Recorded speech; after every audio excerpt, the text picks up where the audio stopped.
الضالين.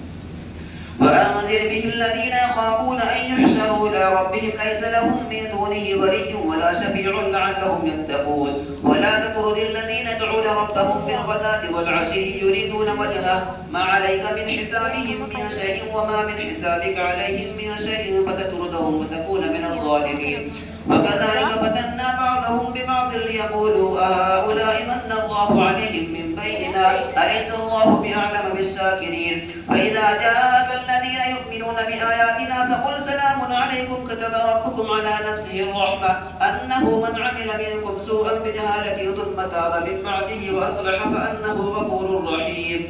وكذلك نفصل الآيات ولتستبين سبيل المجرمين. قل إني نهيت أن أعبد الذين تدعون من دون الله قل لا أتبع أهواءكم قد ضللت إذا وما أنا من المهتدين. قل إني على بينة من ربي وكذبتم به ما عندي ما تستعجلون به إن الحكم إلا لله يقص الحق وهو خير الفاصلين.